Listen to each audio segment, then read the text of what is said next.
Pioneer widow gave birth alone in a snowstorm. Then a Comanche hunter appeared from the trees. What if the blizzard wasn't the worst thing out there? What if, buried beneath the howling wind and bone-deep cold, something older and more dangerous waited in silence, watching, deciding? The year was 1873, Kansas Territory, and the world was white. Snow covered everything like a tombstone. It clung to the trees, to the battered fences, to the bones of what used to be a homestead. The wind wasn't just cold, it was vengeful, slamming into the sides of the Harper cabin like it wanted in. Inside that cabin, Clara Harper gripped the edge of a wooden table. Her knuckles were raw, nails cracked. Her belly was swollen with life, but her breath came out in hard, stuttering gasps. Her baby was coming. Now, a sharp cry escaped her lips, swallowed almost instantly by the storm outside. She bit down on a scrap of leather to keep from screaming. Her teeth left marks in it, the same way the wind left claw marks on the cabin's walls. She was alone. There was no midwife, no neighbor. The closest town was 20 miles south, and the trail had disappeared 2 days ago beneath 6 feet of snow. The only company she had was silence, and the memory of her husband's blood staining this very floor just 3 months earlier. Will Harper had been a strong man, Civil War medic turned farmer, always smiling, always fixing things, until the bear, until the traps, until Clara was left with nothing but frostbite, a grave, and a child who refused to wait for spring. She staggered to the fireplace. The flame flickered like it wanted to die too. She threw on the last of the wood and grabbed a lantern, lighting it with shaking fingers. Her husband's old hunting knife was already boiling in a pot on the stove, beside a stack of clean cloths she had prepared 2 weeks ago, just in case. Another contraction tore through her, her vision blurred, knees buckling. She braced herself against the wall, gasping for air, praying to any god that might still listen to a widow left behind in a world that had already taken too much. She wasn't afraid of dying. She was afraid of dying while the baby lived, left to freeze in the cradle before it even had a name. The storm screamed louder now, pressing against the windows, seeping through the cracks. The fire hissed. The cabin groaned. Something outside snapped. A tree limb, maybe, or footsteps. She stopped breathing. Her eyes moved to the window.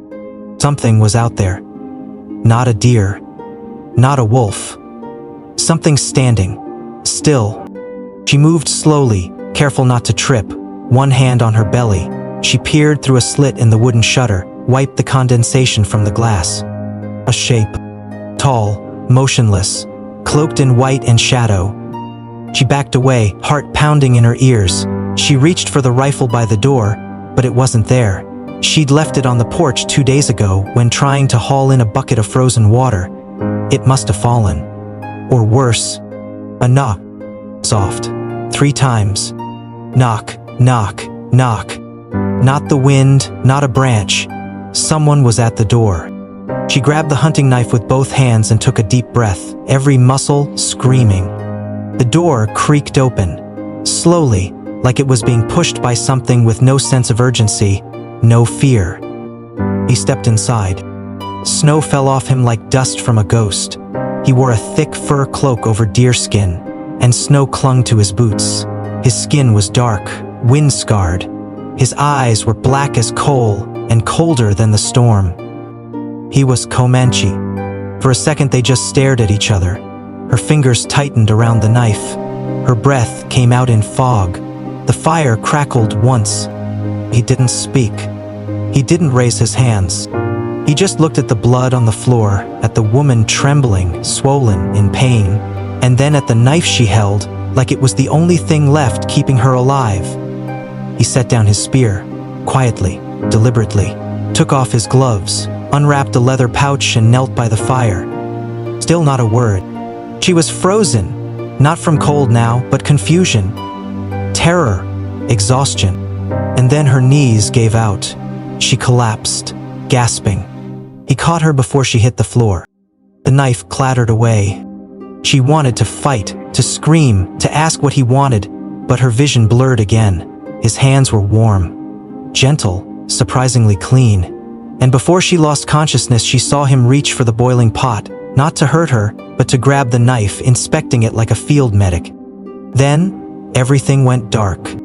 And the last thing she heard before the blackness took her was the wind howling louder than ever, and something moving in the woods beyond. Before the storm, before the child, before the silence swallowed her world whole, there was laughter in that cabin. There was warmth. There was Will.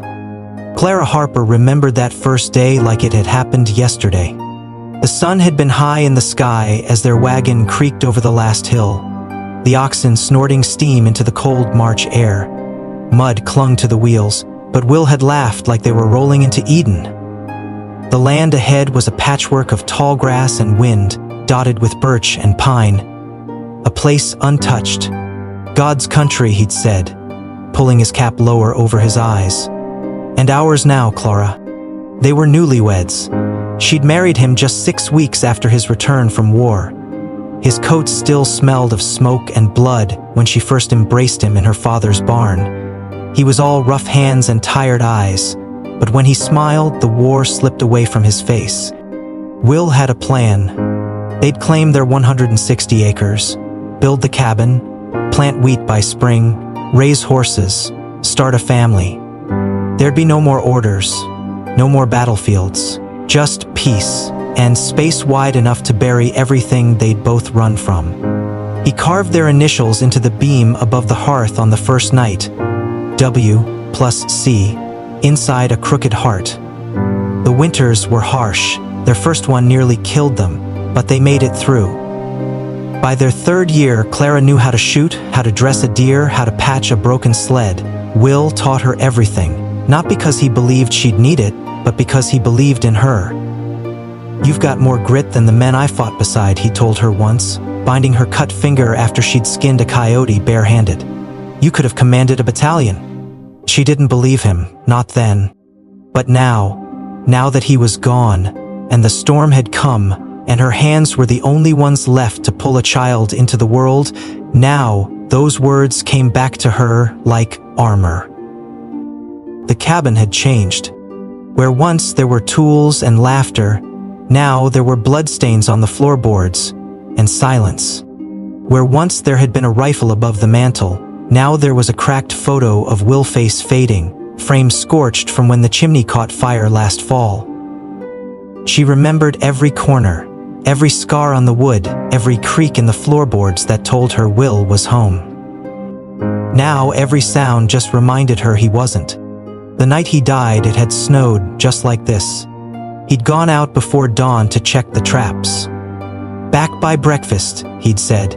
But the sun came up, and the wind rose, and by noon Clara was pacing the porch, rifle in hand. By dusk, the neighbor showed up with the sled, and Will's coat folded over his arms. Blood soaked through it. The bear had torn him apart. The neighbor didn't stay, just dropped the bundle and left, eyes wide with something he wouldn't say. Maybe it was guilt, maybe it was fear, or maybe he saw what Clara didn't yet understand. She was about to be very, very alone. She buried Will by the tree they used to picnic under. The baby inside her didn't stir for 3 days after.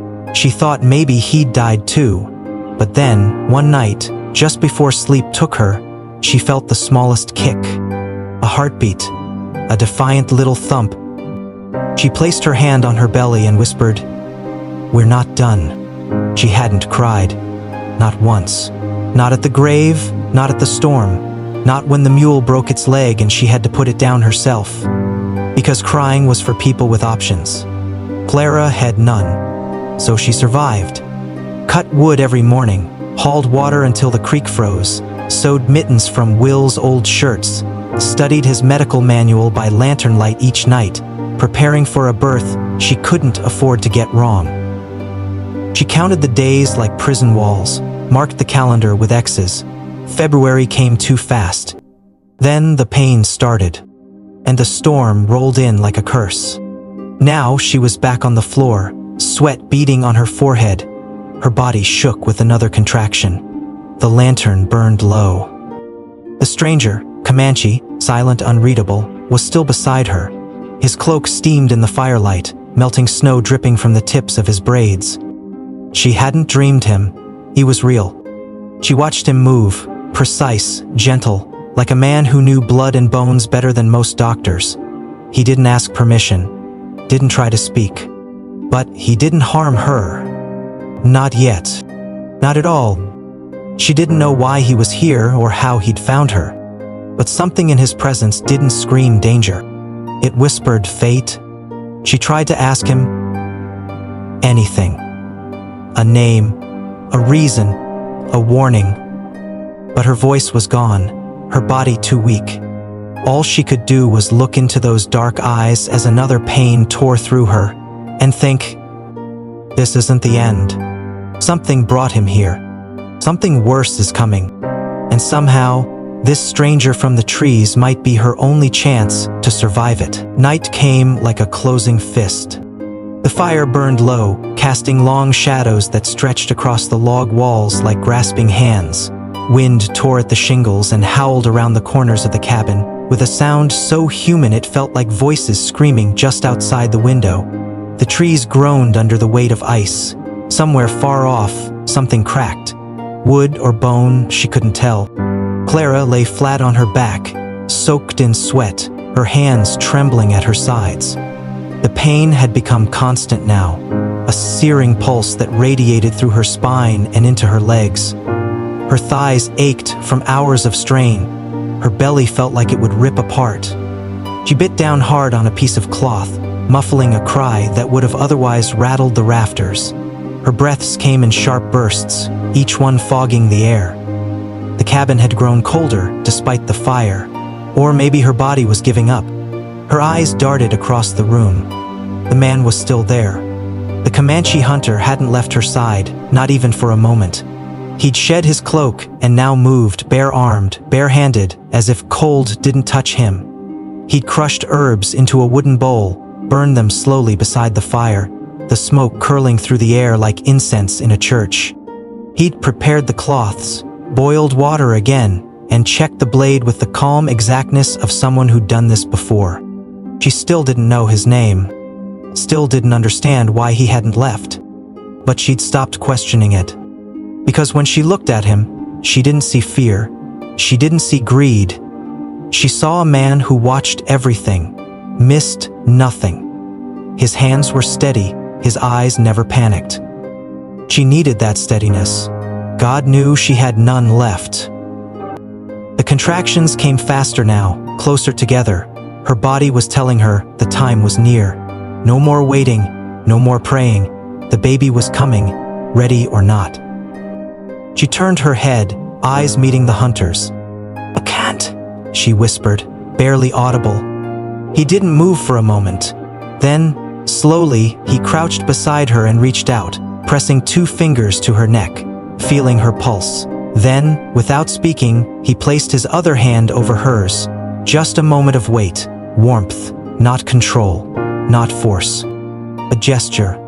He didn't have to say it. The message was clear. You can. Outside, the wind roared again. It sounded like wolves now, howling, circling, growing closer. The sound climbed in pitch, turned into a scream, and for one terrifying instant, Clara wondered if they were real, if something out there was howling. Then came the next contraction. It hit her like a sledgehammer. She screamed this time, no cloth, no restraint. Her voice filled the cabin, cracked through the ceiling, and seemed to echo out into the trees. It was primal, raw, the kind of sound that didn't care who was listening. The hunter moved fast. He positioned the blanket beneath her legs, steadied her with one arm as he reached for a bundle of cloth and the knife.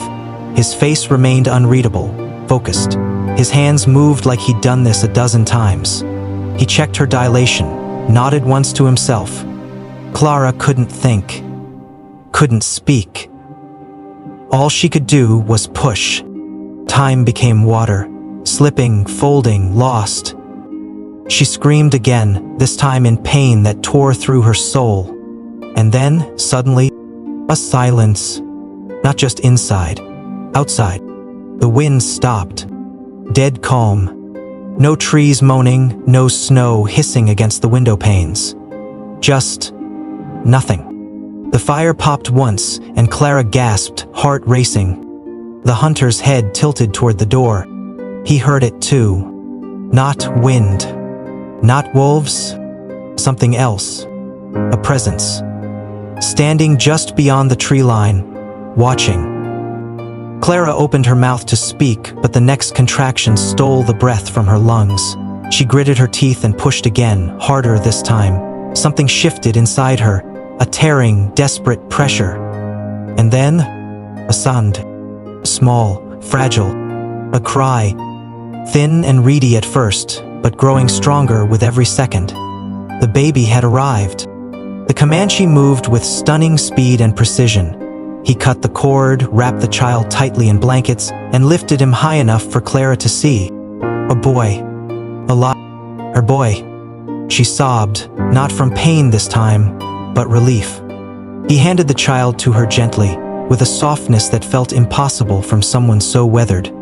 For a moment, Clara held her son, stared into his blinking eyes, and forgot everything outside the cabin walls. Until the hunter turned toward the window. He stood there, watching the trees, unmoving. Clara followed his gaze, and saw it.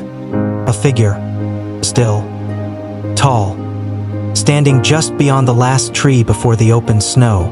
Face obscured, no movement, no sound. It didn't move like a man. It didn't belong.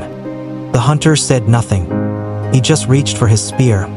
Not quickly, but like a man expecting trouble, and prepared to answer it.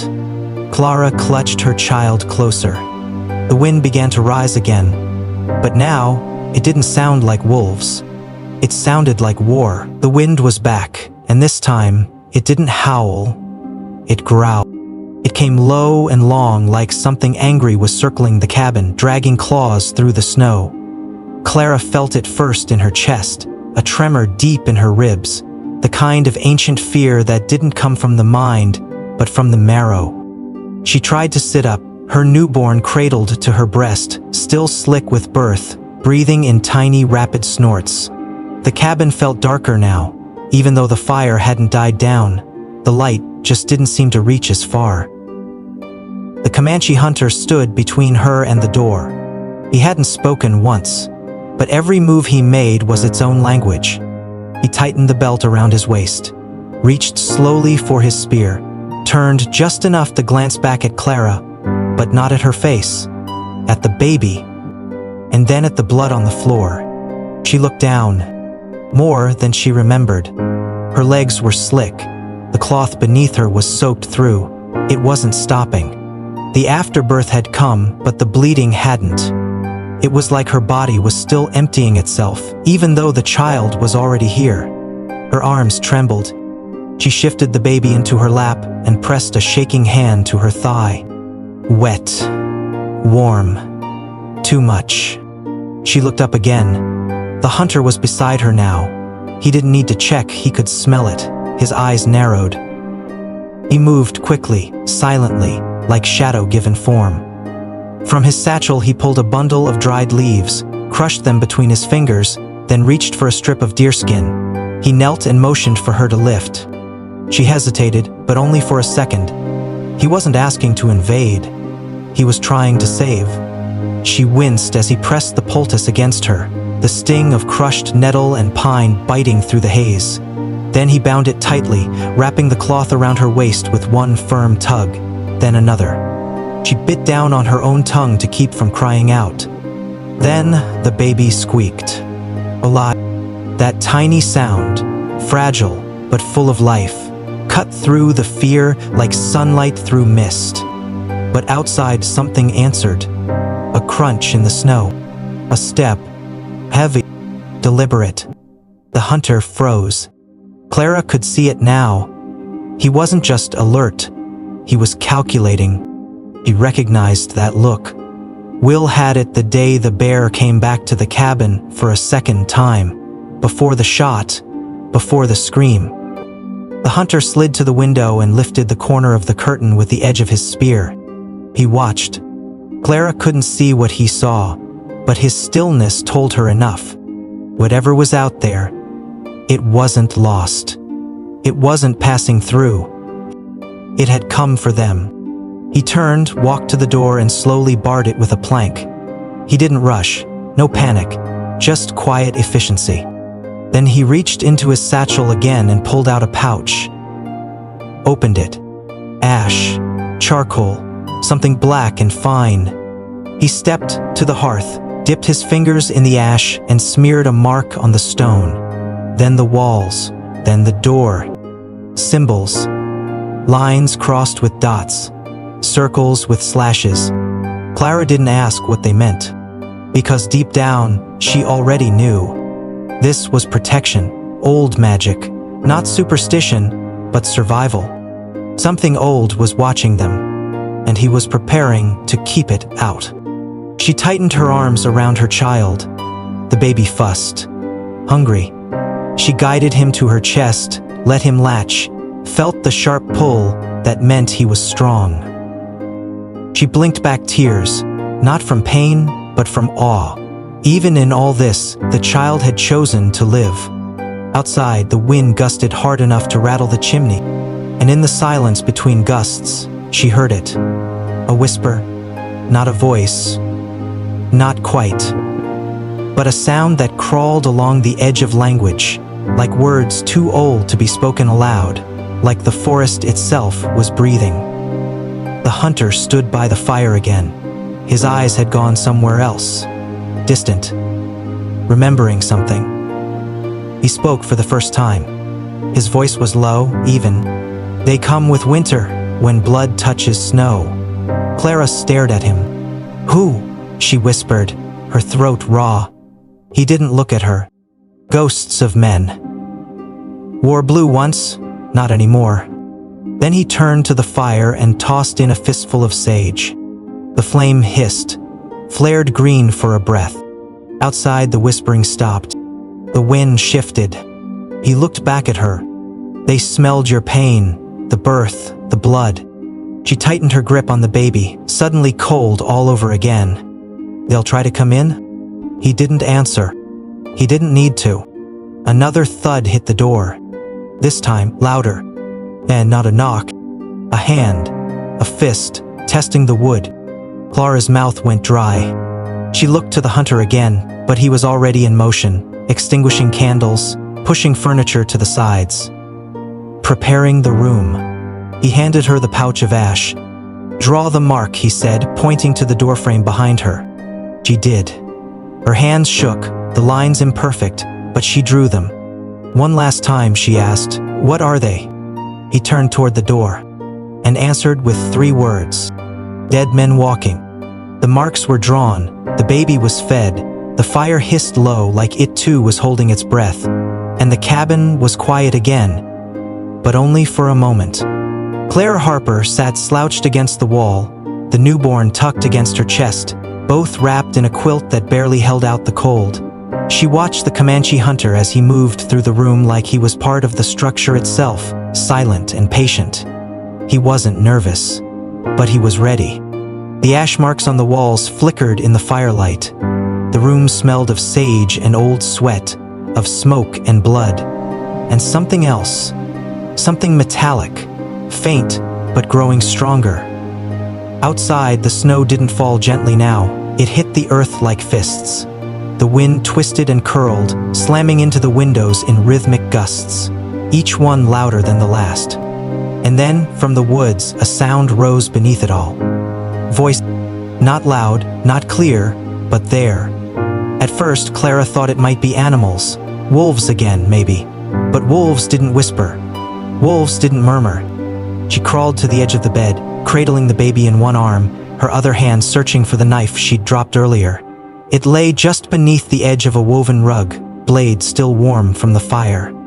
She gripped it, even though her strength was nearly gone. The hunter had positioned himself beside the window. He'd removed his boots. He moved now on bare feet, softer than a whisper, sliding along the wall to keep low. From where he stood, he could see the tree line through a crack in the shutter. He didn't speak, didn't move for a full minute. And then, very slowly, he turned his head to her. His voice, when it came, was more breath than sound. "They've found us."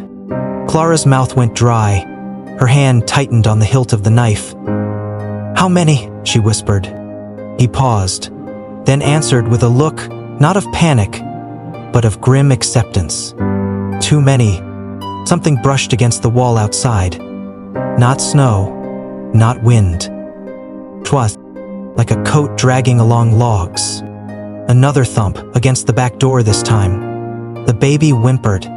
She held him tighter, heart hammering in her throat. "What do they want?" she asked. The hunter didn't answer. Instead, he stepped to the fireplace and removed a stone from the hearth Clara didn't know was loose. Beneath it, a pouch, wrapped in hide. He opened it carefully. Inside were red stones, obsidian, sharp as razors. He slipped one into his belt and handed another to Clara. "What is this?" He stared at her. "Fire's teeth." Then another voice spoke. Not his, but outside. From the dark, a man's voice, close, confident. "Ma'am," it called, smooth as whiskey. "We saw the smoke, no need to be afraid." Clara felt her insides twist. She didn't respond. The hunter didn't move. His eyes narrowed, the kind of stillness that only comes before violence. "We mean no harm," the voice continued. "Just travelers, got caught in the storm. Cold as death out here." She felt the baby stir against her, his breath catching like he could sense what the words didn't say. "We'd like to come in now," the voice finished, and it wasn't a question. The hunter stepped to the door, not close enough to be seen, but close enough to hear every breath outside.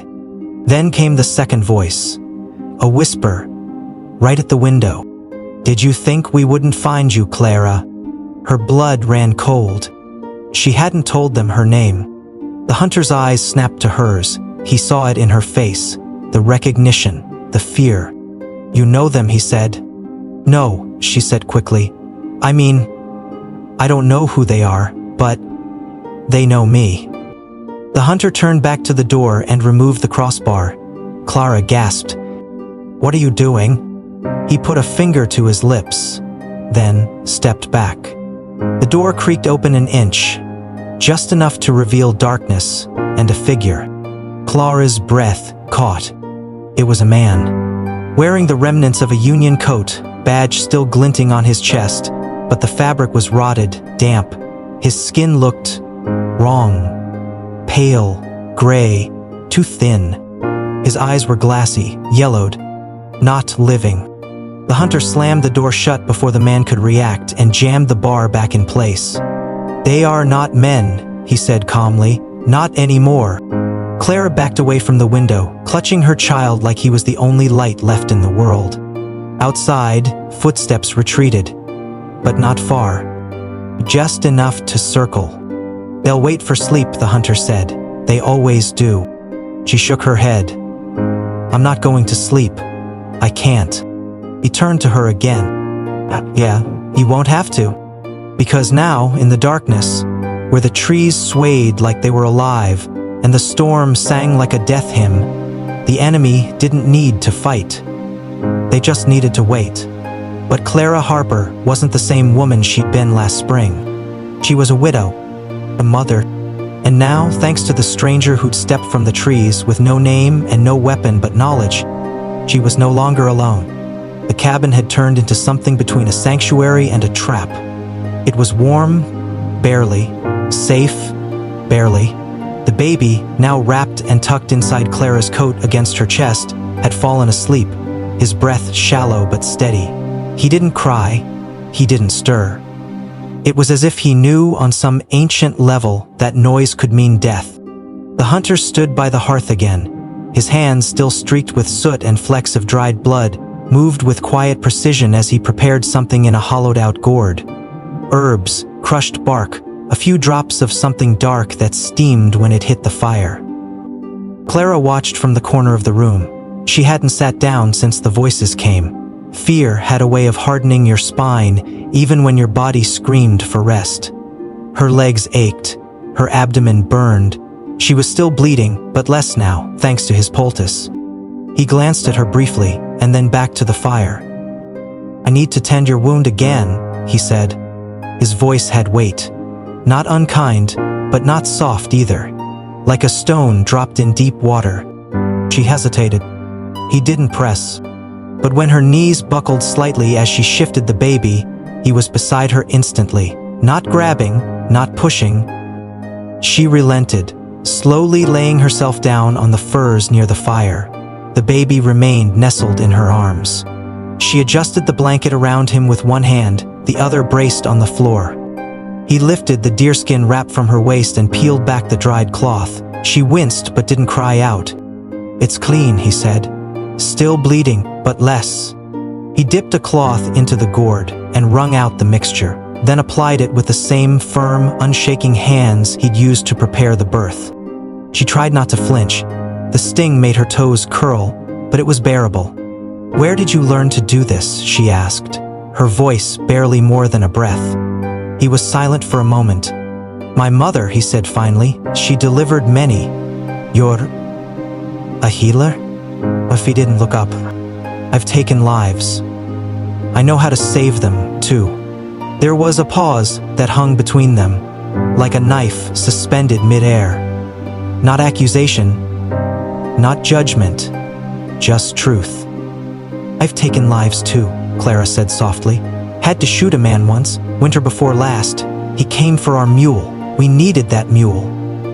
The hunter said nothing, but his hand slowed slightly, just for a moment. Then he reached for fresh cloth and wrapped her again, tighter this time. When he was finished, he sat back, exhaled, and looked at her properly. Not as a patient, not as a burden, as something else. "You are stronger than most," he said. "They would not have survived this." She blinked, tears stinging the corners of her eyes, but she forced them back. She hadn't cried since the day Will was buried. She wasn't going to start now. "I didn't survive it," she said. "Not all the way. Some parts of me are still buried out there, in that snow." He nodded slowly. "That is how warriors are made." She gave a soft, bitter laugh. "I don't want to be a warrior." "Doesn't matter," he said. "You are one." The fire popped. Outside, the wind shifted again. Not a howl this time. Not voices. Movement. Heavy boots. A distant crunch of snow. 1, 2, then silence again. She looked toward the door. Will they come back? The hunter's eyes remained fixed on the flames. They're watching, measuring. They've seen the marks. They fear them. For now. She wanted to ask what happened when they stopped fearing them, but she already knew. She reached out then, not for him, but toward his satchel. "I want to help. Teach me how to draw those signs, how to burn the herbs." He didn't answer, but he did hand her the pouch. It was full of powder. Bone ash, cedar bark, crushed sage. She traced a line on the floor beside her and looked at him for approval. He gave a small nod. She wasn't just protecting herself anymore. She had her son now. And whether those things outside were men or monsters, dead or living, they'd have to claw through a storm, a warrior, and a wall of fire to get him. "Do they always come like this?" she asked. "No," he said. "Only when blood is spilled in their shadow." Clara frowned. "But then why me? Why now?" He paused. A beat too long. And then he said something that chilled her more than the storm ever could. "Because you were meant to live, and they weren't." She didn't understand. Not yet. But the way he said it, the conviction in it, told her that whatever had brought this man here wasn't chance. It wasn't mercy. It was destiny. And destiny always came with a price. The baby stirred again. She held him close and kissed his forehead. Outside, the wind rose. And somewhere just beyond the tree line, something moved. By the time the first light of morning began to smear gray across the snow-covered prairie, The wind had softened to a whisper. Not gone, just tired, like even the storm had held its breath overnight. Inside the cabin, the fire was little more than embers. Smoke curled in lazy trails from the hearth and drifted toward the rafters, clinging to the low beams like fog inside a grave. Clara lay on the floor, her baby cradled to her chest, both wrapped in a nest of blankets and old fur. Her eyes were open but unfocused. She hadn't slept. Couldn't. The hunter sat cross-legged near the door, back against the wall, still and quiet. He had not closed his eyes once. Clara wasn't sure he even blinked. His spear rested across his lap. His hands were clasped, calm, waiting.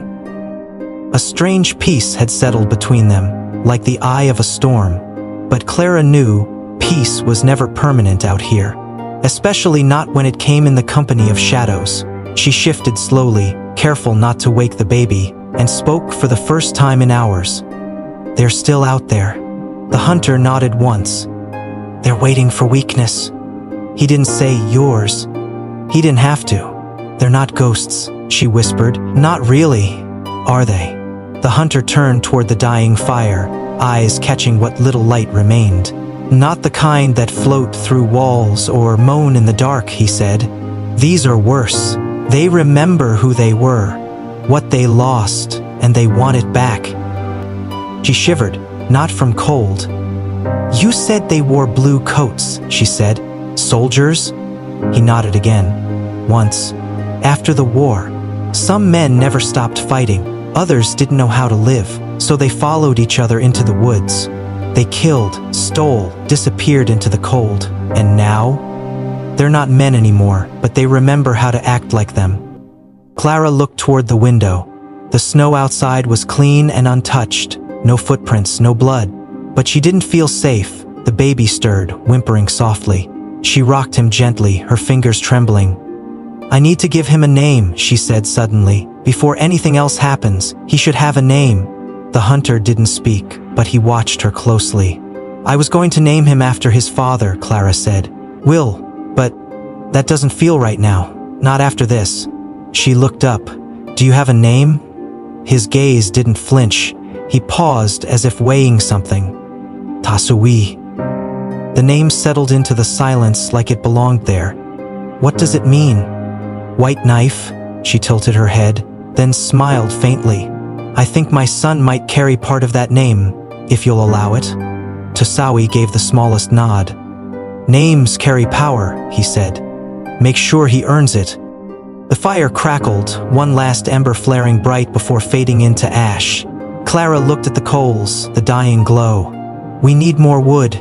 Taswawi rose silently and moved to the door. He paused, fingers brushing the handle. Clara sat upright, alarm rising in her chest. "Wait, are you going out there?" He didn't answer. Instead, he opened the door.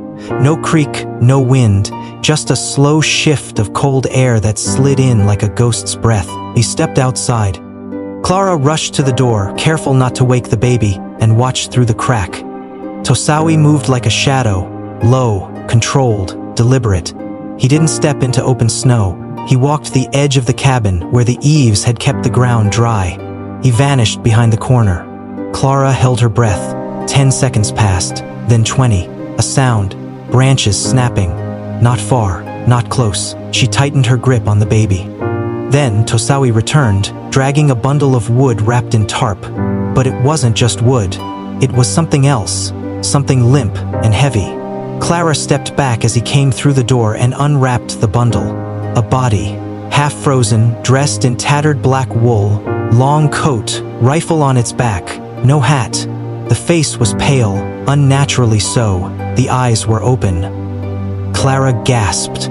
"He was right by the cabin," Tosawi said, watching. The man's face had no frostbite. His lips were cracked, but his skin was wrong, too perfect, like wax stretched over bone. No life behind the eyes. But the worst part? The mouth, sewn shut, 3 black threads, crossed. Clara's breath caught. Why would someone do that? Tosawi stared at the corpse for a long moment. To stop him from speaking. Speaking what?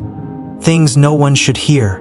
He pulled the man's coat open and revealed a chain, military issue, a U.S. Army insignia, but instead of dog tags, it held teeth, human, polished. Clara looked away, stomach turning. He came alone? Tosawi shook his head. Scouts always come first. The others are close. She sat down heavily, rocking the baby. Then what do we do now? He lit a new fire, stronger, thicker logs. Now we feed the smoke. Let them know we're not sleeping. Clara stood beside him. Together they added sage, bark, ash. The smoke turned dark, dense. It curled and danced around the walls, like a snake guarding its nest. Outside, the snow began to fall again, but this time the shadows moved with it. And the war hadn't even started yet. The sky was the color of lead. Mid-morning had come, but the sun never broke through. Just a dull gray hung over the prairie like a curse stretched thin across the sky. The trees stood still, their branches stiff with frost. It was the kind of day where sound felt blasphemous, where even a breath seemed to echo. Inside the cabin, the fire snapped, and smoke filtered through the rafters in thin trails, curling into the stillness like warning signs. Clara wrapped her baby tighter against her chest and stepped to the window. She hadn't looked outside since they'd brought the body in, but something inside her said she had to see, to confirm that what had entered her life last night wasn't some sleep-starved hallucination. What she saw out there chilled her blood more than the cold ever could. Tracks, dozens of them, leading away from the edge of the cabin and disappearing into the tree line. Some were booted, military, others barefoot. Barefoot. She squinted. No snow had fallen since dawn. These were fresh, still crisp, still dangerous. She turned to Tosawi, who stood over the body they had pulled from the snow earlier. He'd placed it on a rough sled made from fence rails and canvas. It looked less like a burial and more like an offering. "I need to see," she said, stepping toward the door. He looked up.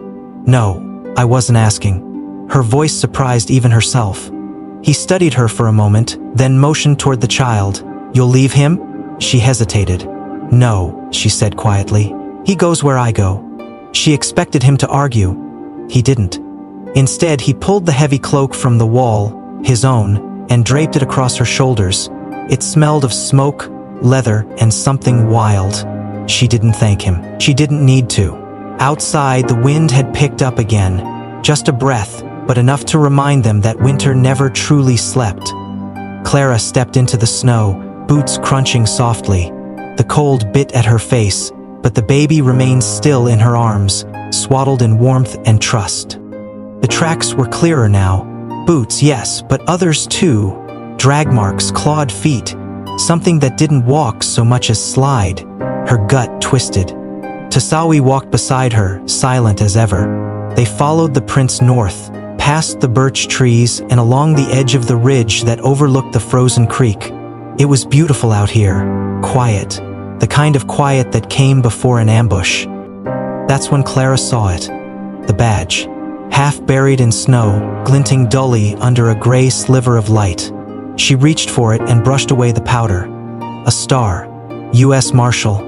Her fingers trembled as she turned it over. No name, just the number, 762. She handed it to Tosui. He took it, studied it, and said nothing. Then, 10 paces further, they found the coat, tattered, dark blue, lying open in the snow like a man had shed it and disappeared. But there was no body, no rifle, just claw marks, deep and erratic, like something had torn its way out of the fabric, like the man had been dragged into the trees, or worse, become something else entirely. Clara knelt beside the torn coat. "This was Will's," she whispered. Tosawi turned sharply. "He gave this to a marshal last year, after the raid on the cattle farm. Said the man needed it more than we did." She pointed to a patch still sewn on near the collar. 3 letters, H-A-R, their brand, Harper Ranch. She stood slowly, unease creeping up her spine. "This means they were here," she said, watching. Even then, Tosawi nodded. "They don't strike right away. They study. They wait. Why? Because they don't kill for hunger. They kill for purpose." Clara clutched the baby tighter. He whimpered once, then settled again. "How do we stop them?" Tosawi didn't answer right away. Then he said, "You don't stop them. You survive them." They turned back toward the cabin. That's when they heard it. A whisper. No, not a whisper. A hum. Low, droning, coming from beneath the ice. They rushed to the edge of the creek where the snow gave way to a slick, frozen sheet.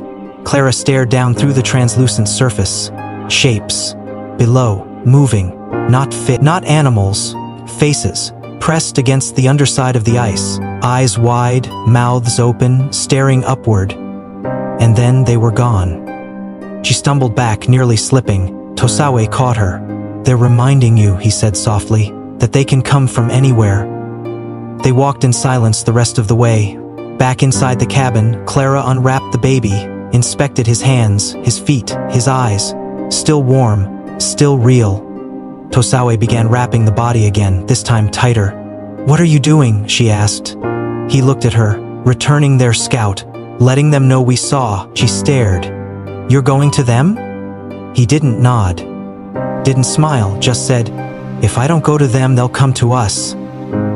Clara stood. "Then I'm going with you." Tosawi paused. "You've just given birth." "I've just started living," she said. And in the hunter's eyes, for the first time, she saw it. Respect.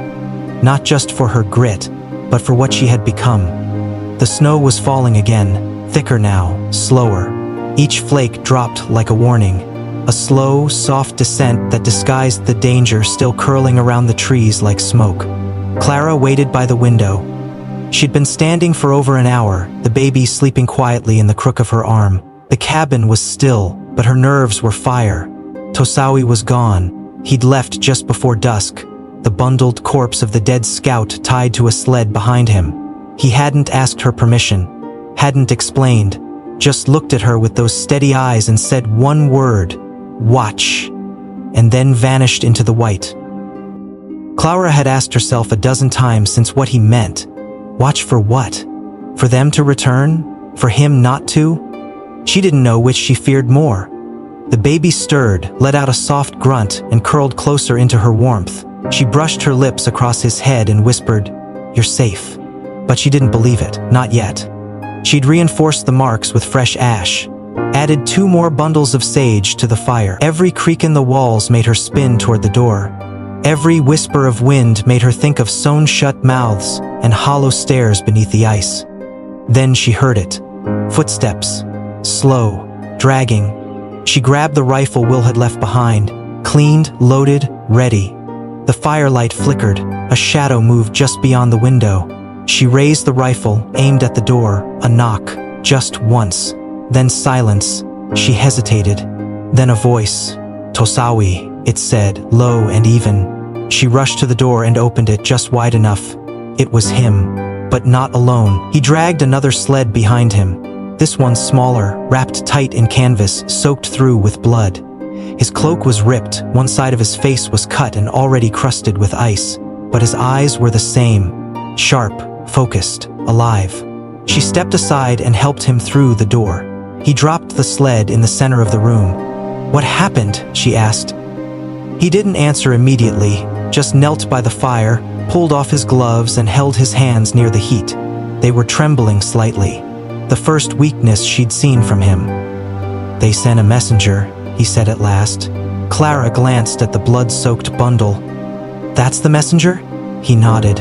"Not one of them, one of ours. A man, caught before he made it out of the forest." She stepped closer, then slowly peeled back the canvas. Inside was a man, barely recognizable. His clothes had been torn apart, his chest covered in marks that looked like symbols carved into his skin. Letters, numbers, lines that meant nothing. His face was frozen in horror. He'd died badly. Clara covered the baby's eyes without realizing it. "Why send him back?" she whispered. "To show what they do to those who resist," Tosawi said. "But also to show something else." He leaned down, reached into the corpse's shirt, and pulled out a scrap of parchment. It was folded, crumpled, soaked through, but legible. Scrawled in shaky handwriting were 6 words. The woman, the child, not hers. Clara stared at it. What? What does that mean? Tosawi stared at her. You tell me. She shook her head, confused, a chill creeping up her spine that had nothing to do with the snow. I don't. He's mine. I gave birth. I saw you bleed, he interrupted. I saw pain, life, but there are things even birth cannot explain. She backed away, clutching the child tighter. No, he's mine. I felt him grow. Move.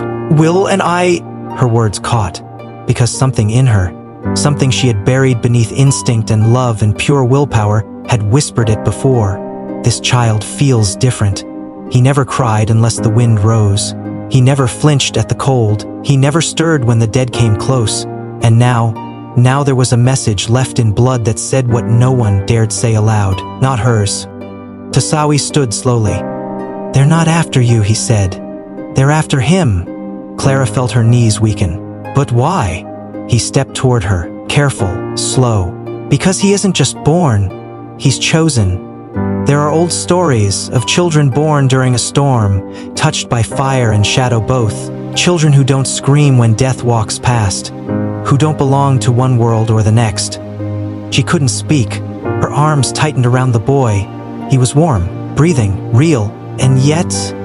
She couldn't deny what she'd seen. What do I do? She whispered. Tassari looked at the door.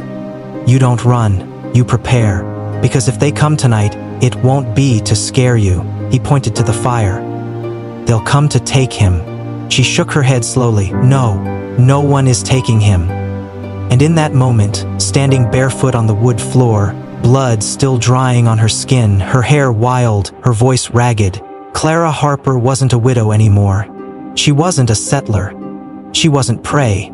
She was a mother, and she would fight like it. Tasawi saw it too. The way his expression changed said everything. You'll need more than fire, he said. Then we give them hell. Outside, the wind began to scream again, and this time, it wasn't alone. The snow fell harder now, each flake thick as a coin and just as heavy, piling against the door like it wanted to bury the cabin itself. The timber groaned beneath the weight of cold and memory. Inside, Clara and Tasawi worked in silence, not because there was nothing to say, but because words had begun to lose their place in a world where ghosts carved messages into flesh. They reinforced the doors first. Tasawi wedged a beam across the front, nailed 2 angled braces along the sides, then smeared a new layer of cedar ash in wide, deliberate strokes around the frame. He muttered something under his breath, words in a language older than anything Clara had ever heard. Not a prayer exactly, more like a warning. Clara laid the baby in a drawer, padded with fur and wrapped in wool. He blinked at her. No fear, no awareness of the storm building outside.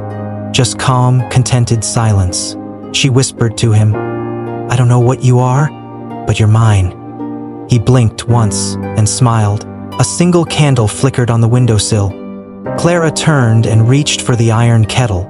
She poured boiled water into the wash basin and began cleaning the bloodstains from the floor. Marks from the corpse, from the birth, from her own collapse hours before. She didn't scrub for neatness, she scrubbed for clarity, because soon this floor might be soaked again. And when that happened, she needed to know what blood was new. Tasawi looked up from his work. They move in spirals. Clara glanced over. What does that mean? They don't come straight, they circle, tighten, one step closer each hour. You feel them before you see them. You hear them in the trees. She looked to the window. The trees were just silhouettes now, black against white, still, empty. But she believed him, because she'd heard it too. Something out there whispered in rhythms that mimicked wind, but weren't. I need to know what they are, she said.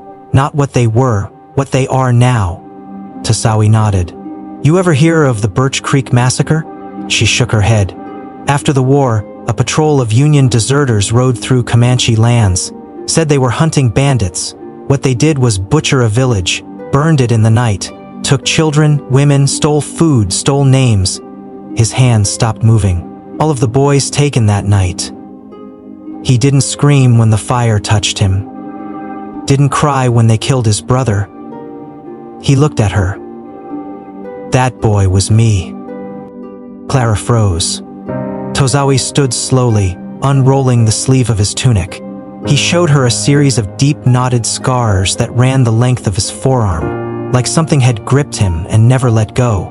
"They carved their marks into us, said they were making us clean, but they were already lost, already monsters." She swallowed, hard. "You escaped?" "I didn't need to." His voice grew quieter. "They started dying, one by one, in the trees, on the trail. Nothing left but blood and claw marks. The few that survived, they were never men again."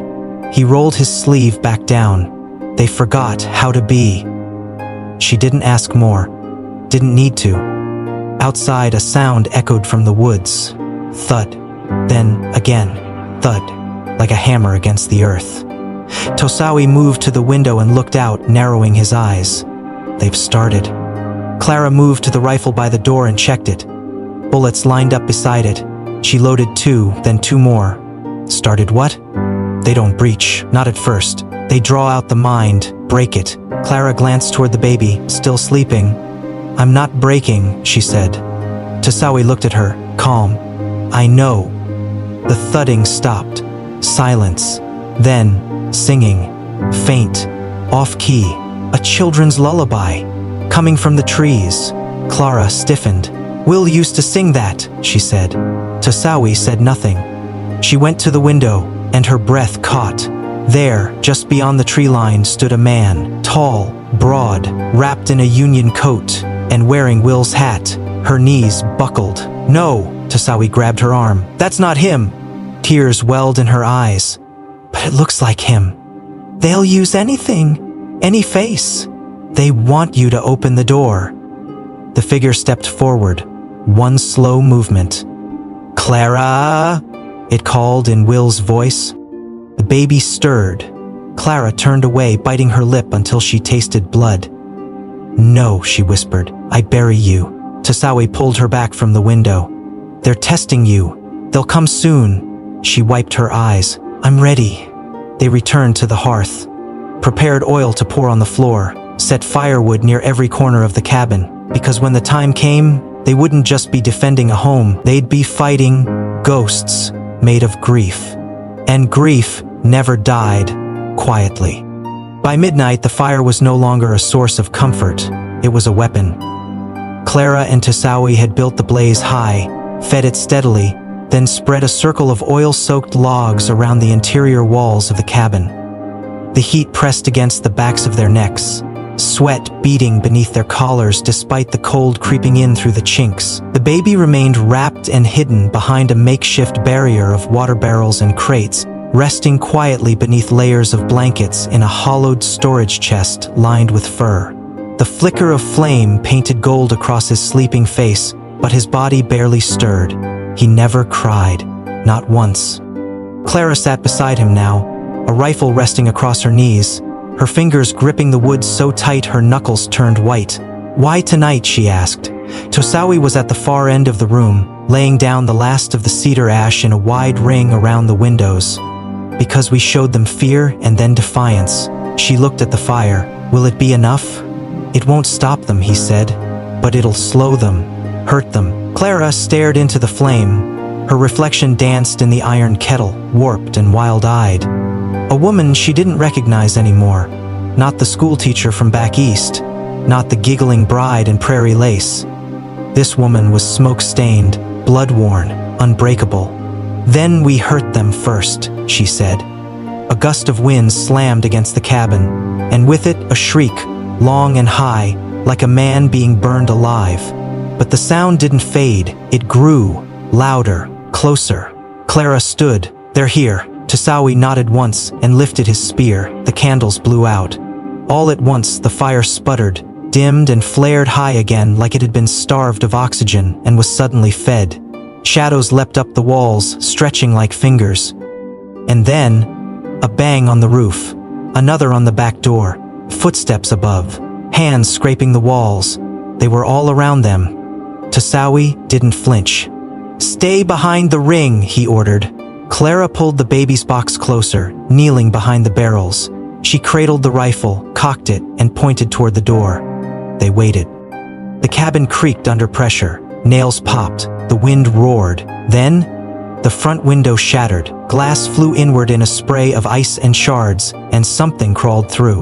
Long limbs, slick skin, mouth sewn shut with what looked like sinew. Tozawi was on it in seconds. He hurled his spear and struck it through the chest.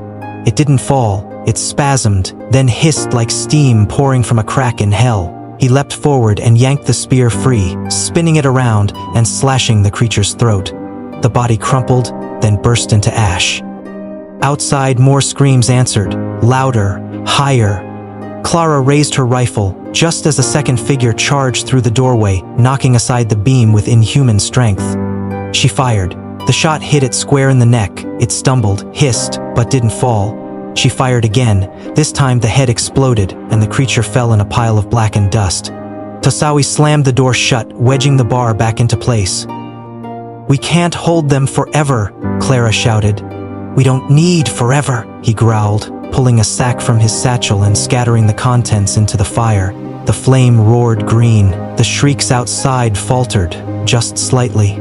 "What is that?" she asked. "Ghost root. Burns their memory." Clara nodded. "Good. Let's make them forget us ever existing."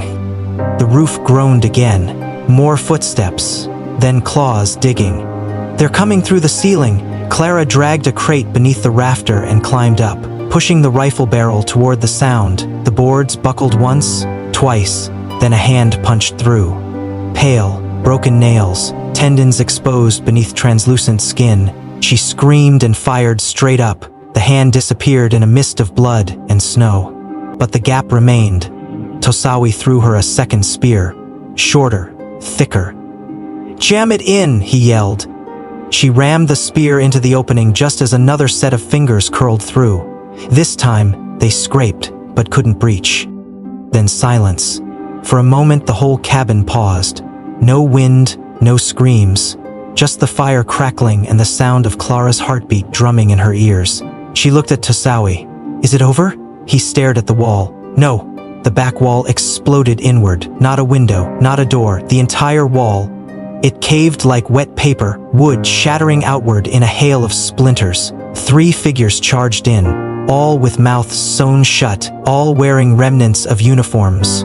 All with eyes full of hunger and ruin.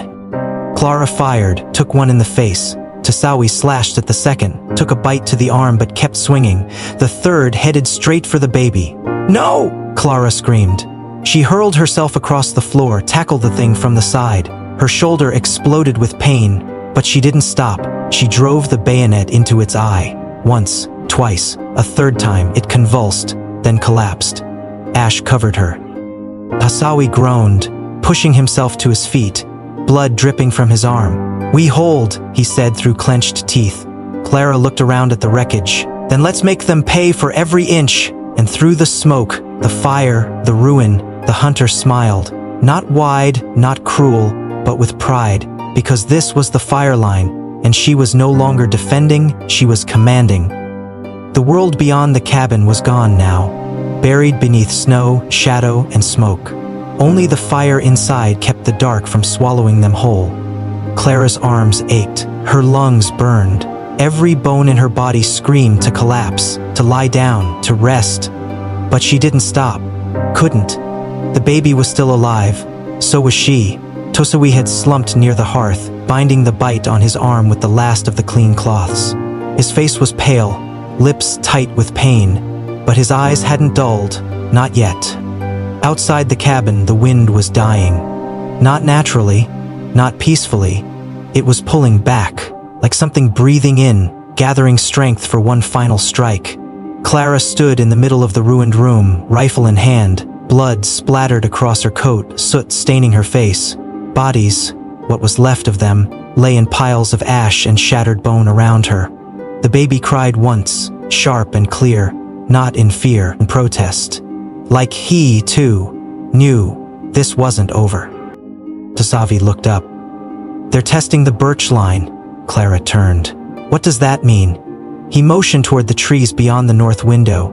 "They never cross birch, not in full form. They avoid it like fire." She narrowed her eyes, looked where he pointed. The birch grove, white trunks, black rings, tall and narrow. A line of them had always marked the northern edge of their land. Will used to call them the bone fence, said they looked like the ribs of giants. Clara had never paid much mind to them. Until now. Tosawi pushed himself upright. If they break through that grove, we lose our edge. The ash won't hold, the fire won't blind them. That grove is the last boundary.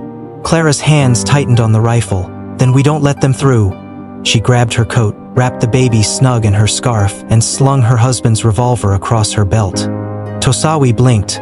Where are you going? Out. He tried to stand, staggered. No. You said yourself, they move in spirals. That grove's the center. If they're circling it, they're planning something. I'm ending this now.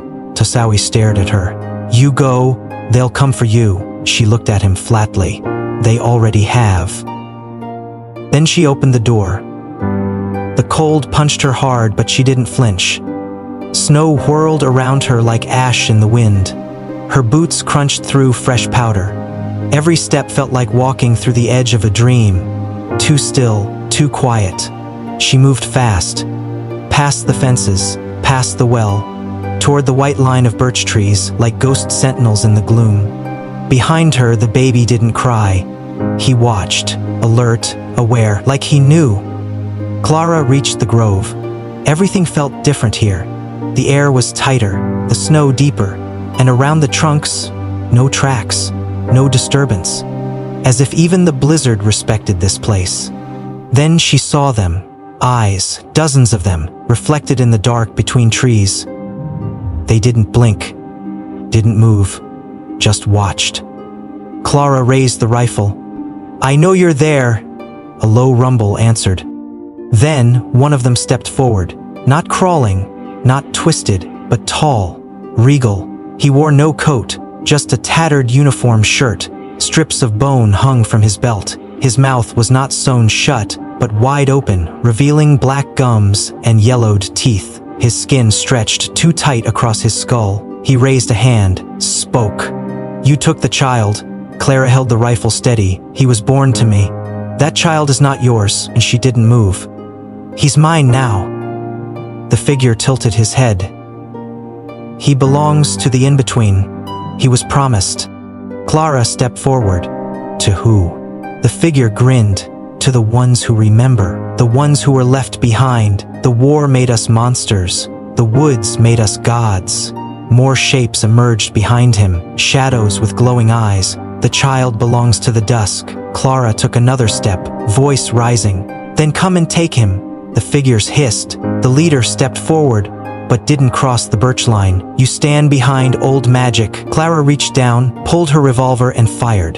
The shot hit the tree beside his head. Bark exploded. You think I need magic, she said. I've got powder, fire, steel, and a mother's will. The leader stared. For a second the woods were silent. Then Tosawi's voice rang out behind her. She's not alone.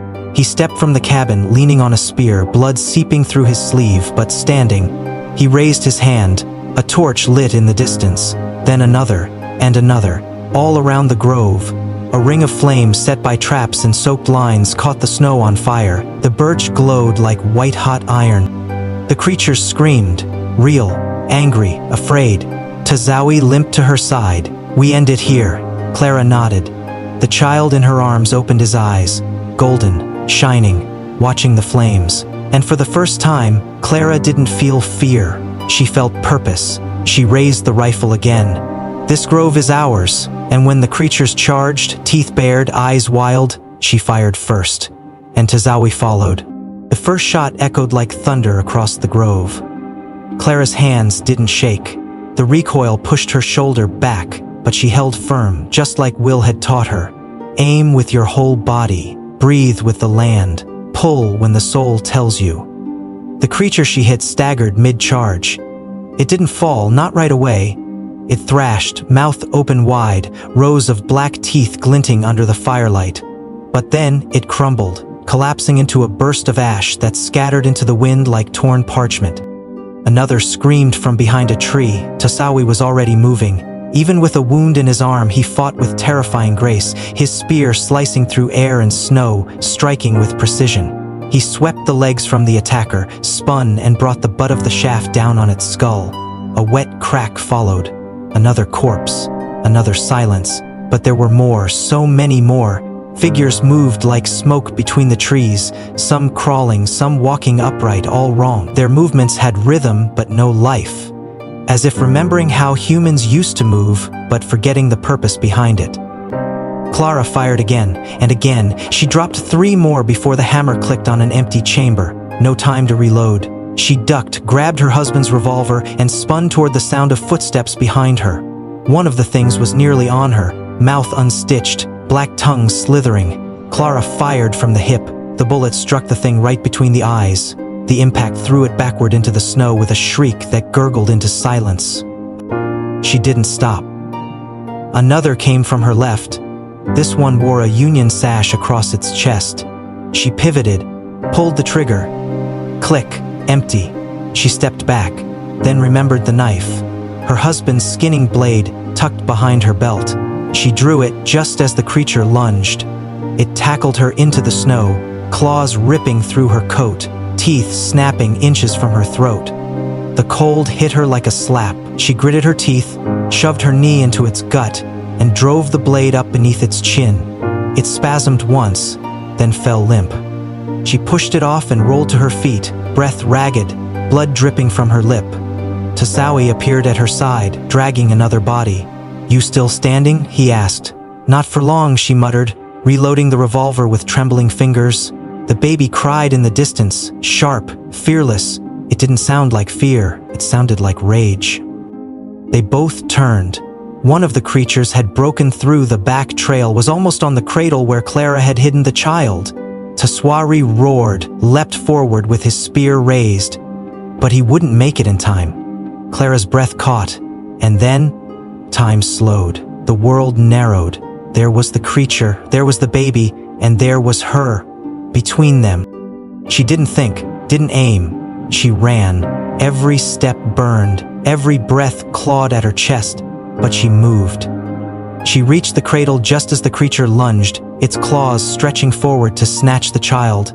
She grabbed her revolver, pressed the barrel under its jaw, and pulled the trigger. Boom. The head blew apart like a dropped melon. Its body crashed into the snow, twitching once. Clara dropped to her knees, cradling the baby, shielding him with her whole body. She was shaking, but alive. Tasawi limped to her side. "You did it," he said. "No," she panted. "We're still not through." She looked up. More figures appeared at the edge of the trees. Dozens. But something was different now. They weren't charging. They stood still, like soldiers waiting for orders. And then, the leader stepped forward again. Same man from before. Tall, broad, mouth sewn shut. He raised a hand, snapped his fingers. The others dropped to their knees. All of them. Clara blinked, stunned. "What's happening?" Tasoy stepped in front of her, spear ready. The leader looked directly at the baby, then at Clara. He raised one hand to his throat and tore the stitches open. His voice was thick, broken. But it carried through the trees. "The child has chosen." Clara's breath hitched. "What?" "He belongs to you now." Clara tightened her arms around the baby. "He always did." The creature's head tilted. Then it knelt and slowly bowed. Behind him, the rest did the same, dozens of them, on one knee, silent. Tasawi stared. "They're submitting." Clara looked down at the child. His golden eyes were open, calm, wise. And then he smiled. The creature rose slowly, looked one final time at the boy, then turned and walked into the woods. One by one, the others followed. No words, no sound. Just snow and ash drifting where they once stood. Clara sat in the snow for a long time after, silent, holding the child, watching the fire burn out behind them, and for the first time since Will died, she felt peace. Because whatever this child was, he had chosen her, and the dead knew it. Dawn broke without sound. No fanfare, no bird song. Just a thin ribbon of pale light curling through the trees, touching the tops of the birch-like fingers too timid to wake the dead. Smoke still rose from the cabin's chimney, lazy, gray, tired. Inside, Clara Harper sat in silence, Her coat hung from her shoulders, stiff with dried blood and ash. Her fingers were raw from gripping the rifle too long. Her eyes burned, not from tears, they had long since run dry, but from a night without blinking. The baby was in her lap, warm against her chest, breathing steady, peaceful. He hadn't cried since the creatures vanished, hadn't whimpered when the leader spoke, just watched, calm, alert, like a being far older than the hours he'd lived. Across from her, Tsawi lay near the fire. He'd collapsed before dawn, blood loss catching up with him. Clara had cleaned the wound, stitched it clumsily, and packed it with ash and crushed pine. Now he slept like a stone, deep and quiet. The room was wrecked, walls blackened, windows shattered. The scent of sage, blood, and gunpowder still lingered thick in the air. But the silence?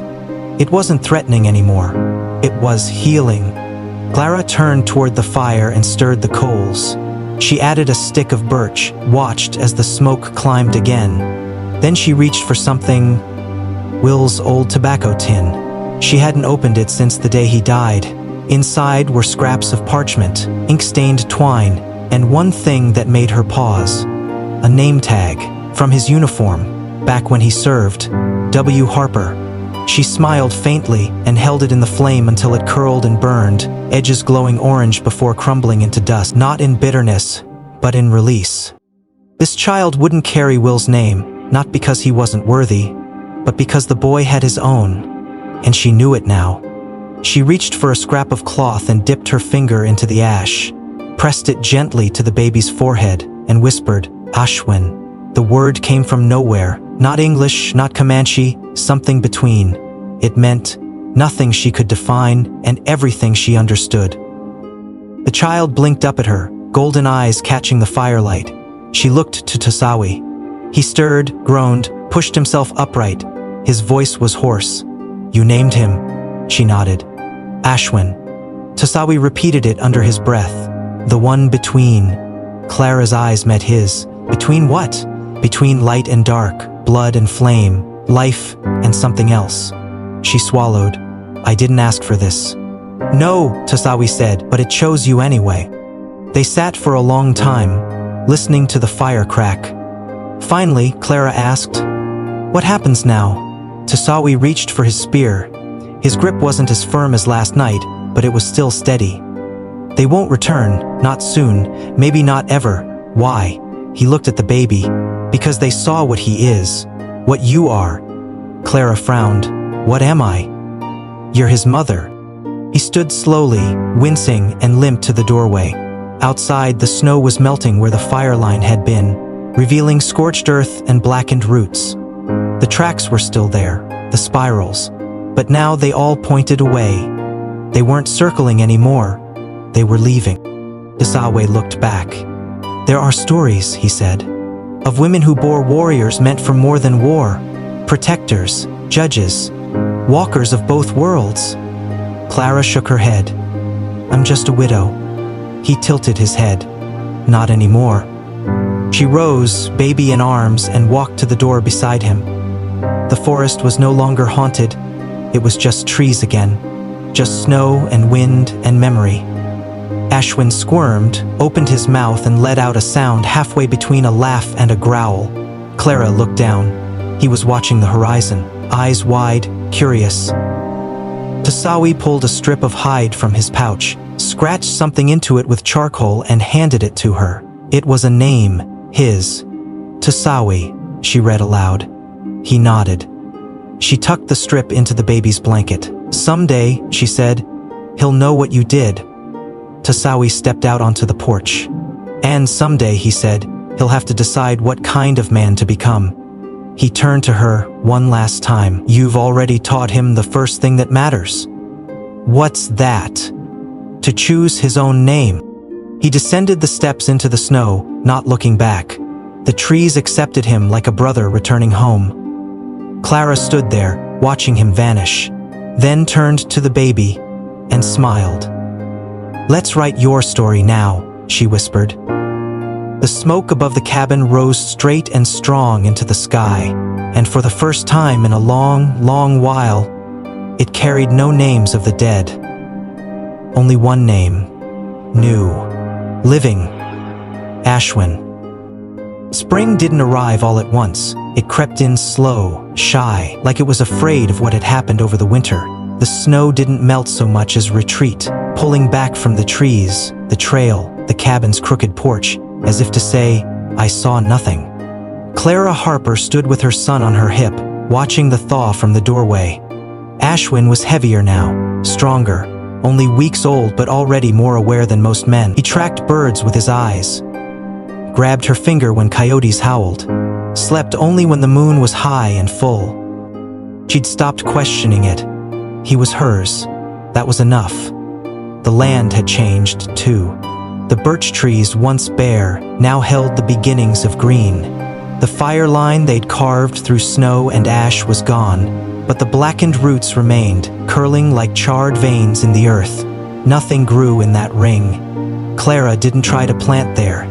Some scars were meant to be left untouched. She stepped down from the porch and walked to the gate. Will had built their first summer here. One side hung loose on its hinge, creaking gently in the wind. She kicked the latch back into place and pulled it open. The baby nestled closer into her coat. She looked up at the sky, pale blue, clear. No more ghosts in the trees, no more whispers in the wind. They were gone, but not forgotten. She made her way to the tree just past the edge of the cabin, the one where Will had carved their initials. She knelt and placed her hand on the bark, now scarred over. The old carving had faded, smoothed by time and weather, but the shape was still there. W+C.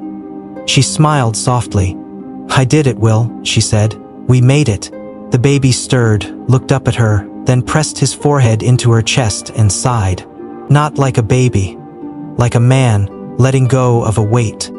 She rose and walked to the edge of the birch grove, the same place where Tasawi had stood the last time she saw him. He had said no goodbye, only nodded, turned, and walked into the trees. She'd watched until the wind swallowed him whole. He hadn't left anything behind but his name. And that was enough. Clara reached into her coat pocket and pulled out the strip of hide he'd given her. On it, the charcoal marking had faded slightly, but the name was still clear. Tasawi. She tied it to the branch of a young birch, letting it sway in the wind. A marker, a memory, a promise. She looked at the tree line. She knew they were still out there, maybe not the same ones, maybe not today, but others. And when they came, they'd find her waiting, not hiding, not begging, ready. She returned to the cabin and set the baby down in the cradle. No longer a drawer, but a proper box, carved by her own hand. She'd whittled it late at night, during the quiet hours when the wind finally stopped asking questions. Carved into its side was a name, Ashwin. Below it, another word, hollow. She'd chosen it carefully. The world had tried to empty her, break her, but instead it gave her a space to fill, with fire, with grit, with love. White Knife Hollow, she called it now. The townsfolk would learn the name soon enough. If they asked why, she'd tell them it was in honor of a hunter who saved her life and vanished without a trace. If they asked about the strange ash ring that never grew grass again, she'd say it was from a fire that burned longer than it should have. And if they asked about the boy, why he watched thunderstorms without flinching, or why wild dogs wouldn't go near him, or how he never once cried during sickness or sleep, she'd just smile and say, he was born in a storm, stronger than it, wiser than it. Then she'd go back to work, because there was wood to cut, crops to plant, a home to rebuild. She wasn't a ghost story, she was a mother, and her son, he was a name that would outlast the winter. At dusk, she stood on the porch again, rifle slung across her back, baby wrapped warm and quiet in her arms. Smoke drifted from the chimney. A fox trotted across the field without fear, and the sky turned gold over the birch trees. The world was quiet, but not forgotten, not forgiven, just waiting. Clara looked at her son. Next time, she said, we don't hide. The boy blinked, then smiled. And in that smile was a future no one had the right to claim but them. Not ghosts, not gods, just blood and flame. If this story stirred something in you, If it made you hold your breath, grit your teeth, or wipe your eyes, don't forget to like, comment, and subscribe for more gripping tales of courage, mystery, and impossible survival. Every click helps us bring these hidden legends back to life. And remember, sometimes the strongest people wear no armor, just grit, grief, and a will that won't quit. Turn on the bell so you don't miss what's coming next. You'll want to be here when the next fire starts.